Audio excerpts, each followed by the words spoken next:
Good evening. मैं doctor सरला।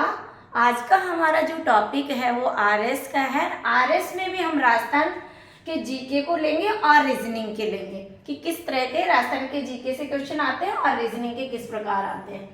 First question है हमारा, सौर ऊर्जा त्रिकोण में शामिल किया गया है। यानी जो सौर ऊर्जा के त्रिकोण, 3 जिले, त्रिकोण में 3 जिले, वो 3 जिले कौन कौन से हैं जिनको सौर ऊर्जा में शामिल किया गया है? तो वो जिले हैं जोधपुर, जैसलमेर और बाड़मेर।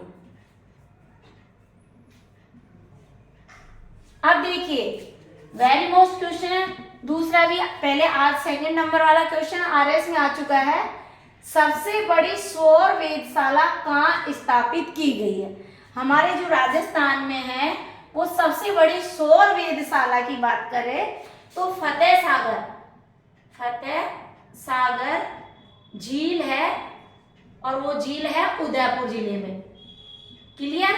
उदयपुर जिले में फतेह सागर झील पर सौर वेधशाला स्थापित की गई है। अब आ जाए विश्व की सबसे बड़ी सौर से संचालित नाव। यहाँ क्वेश्चन विश्व की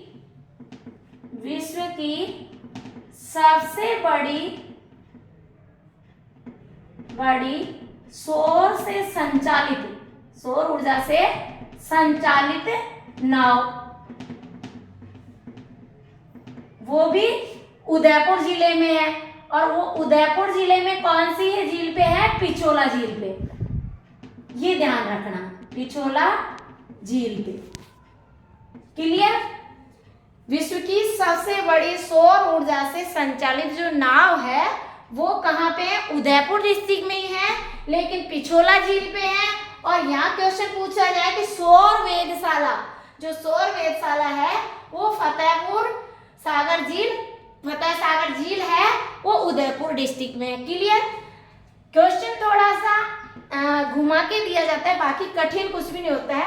नेक्स्ट क्वेश्चन है, राजस्थान का पहला 55,000 लीटर पानी, राजस्थान का जो पहला 55,000 लीटर पानी गर्म करने वाला सबसे बड़ा सोलर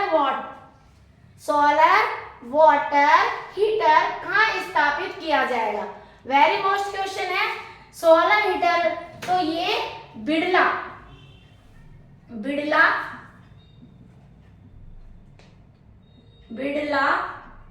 इंस्टीट्यूट पिलानी, झुंझुनू,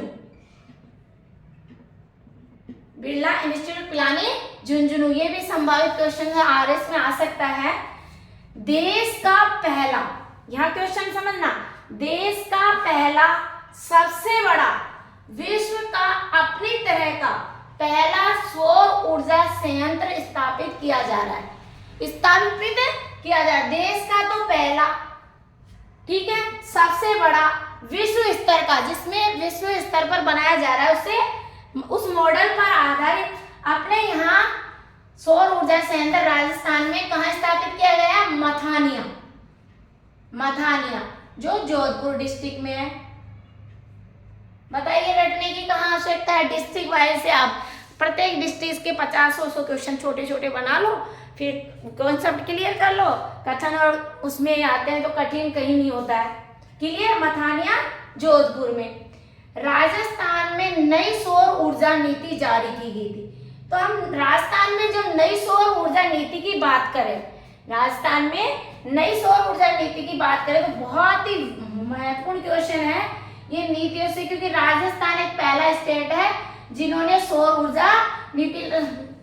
ऊर्जा के क्षेत्र में बहुत बेहतरीन काम किया है, इसलिए पहला स्टेट माना जाता है।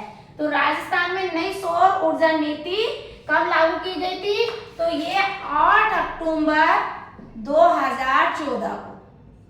वेरी मोस्ट क्वेश्चन है, आप इसको स्टार लगा लेना। एक तो ये दोनों क्वेश्चन 8 वेरी मोस्ट है। राजस्थान में नई सौर ऊर्जा नीति कब जारी की गई थी? 8 अक्टूबर 2014 को। क्लियर? नई सौर ऊर्जा नीति, कॉन्सेप्ट को थोड़ा सा कंफ्यूजन निकले, क्लियर करें, नई सौर ऊर्जा नीति। नेक्स्ट क्वेश्चन है राजस्थान की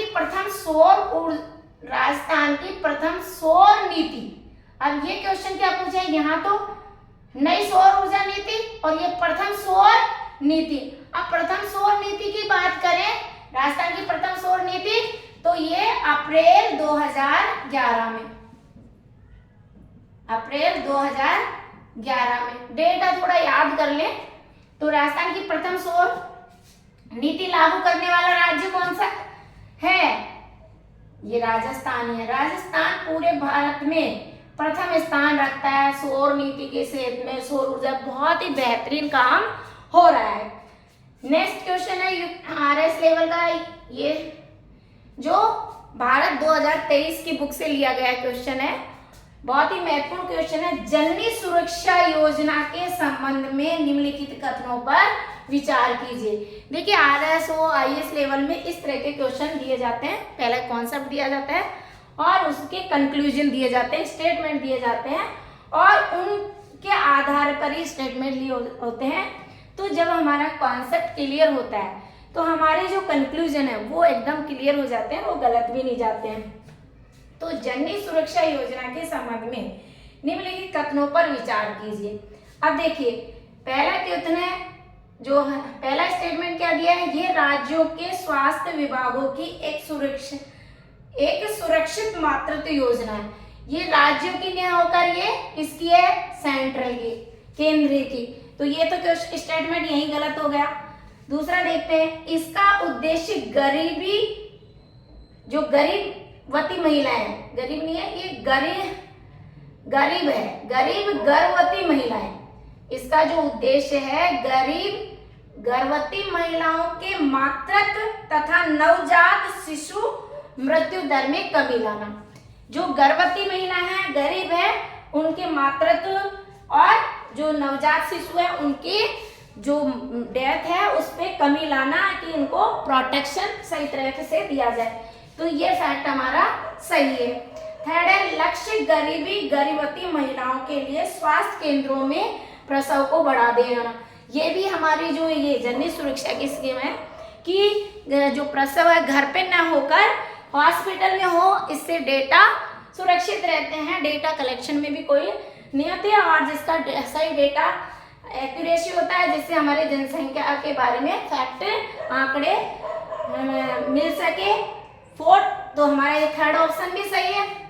1 वर्ष की आयु तक के बीमार बच्चों को लोक स्वास्थ्य सुविधाएं प्रदान करना है।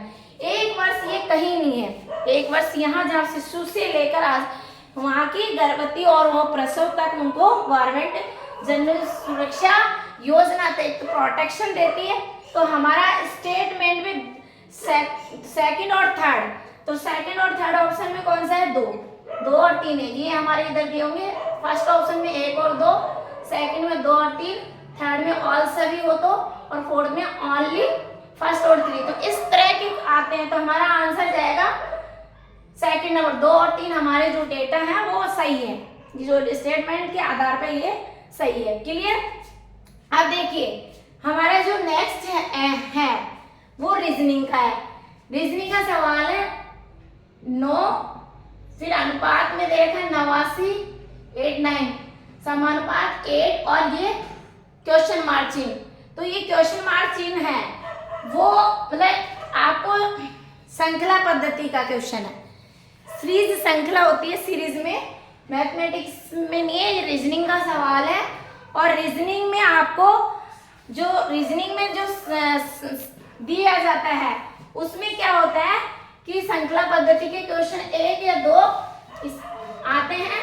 तो इसको देखिए कैसे करते हैं, बहुत ही इजी है, श्रृंखला पद्धति को भी समझना आपके लिए।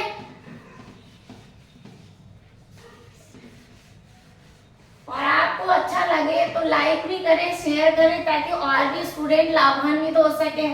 क्योंकि आरएस के जो हम डालते हैं तो सिलेबस के अकॉर्डिंग ही हम चल रहे हैं। तो हमारा क्वेश्चन ये था, 9 को उन्होंने 89 माना है, तो 8 को किस, इधर देखिए ये क्वेश्चन है 9 अनुपात 8, 9 समानुपात 8 क्वेश्चन मार्क।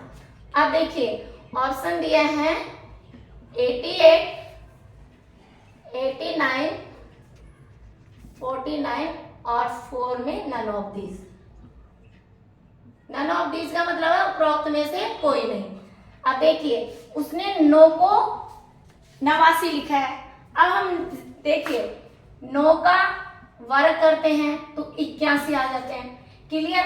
अब इसी को उन्होंने क्या किया है, 8 को 1 से गुणा कर दिया तो 8, तो 81 में 8 प्लस कर दिया तो 88 आ गए, ओ सॉरी 89। 81 में 8 ऐड किए हैं तो 89 आ गए। तो इसको 9 को उसने 89 इस तरह से लिखा है कि 9 का वर्ग किया, फिर 8 को 1 से इन दोनों संख्या को आपस में गुणा कर दिया, फिर इसमें ऐड कर दिया तो 81 में 8 ऐड कर दिया तो हमारे क्या आ गए 89। नेक्स्ट ये जो आपने विधि इस पे लगाई है वो रूल्स आपको इस पे लगाना है। तो 8 का वर्ग कितना होता है 64।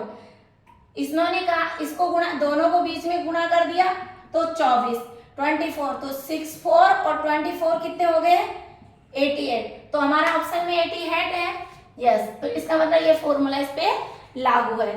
नेक्स्ट लास्ट क्वेश्चन है हमारा, देखिए 6:12 समानुपात 4। अब उसने जैसे हम 6 को 2 से मल्टीप्लाई करते तो 12 आते हैं। अब 4 को जो हमने रूल्स लगाया इस पे वो इस पे लगाना है। तो 4 को 2 से मल्टीप्लाई करते हैं तो 8 आते हैं, जबकि हमारे ऑप्शन में 12, 24, 34, 20 है। इसके ऑप्शन है 12, 24, 34 और 20। तो ये फॉर्मूला नहीं लगा। तो अब देखिए कौन सा फॉर्मूला लगेगा। 6 का क्यूब होता है 216, आपस में गुणा कर दीजिए। 6 कम 6, 6 दूनी 12। तो ये ट्रिक्स लग रही है इस पे। ऐसे ही आपको 4 का क्यूब कर दीजिए। 4 का क्यूब कितना होता है 64। 64 को आता है आपस में गुणा कर दीजिए 6 24, तो 24 आ गए। तो ये हमारे जो रीजनिंग में है श्रृंखला से सीरीज से क्वेश्चन आते हैं। तो 2 क्वेश्चन या 1 क्वेश्चन तो आरएस में जरूर आएंगे। Thank you so much.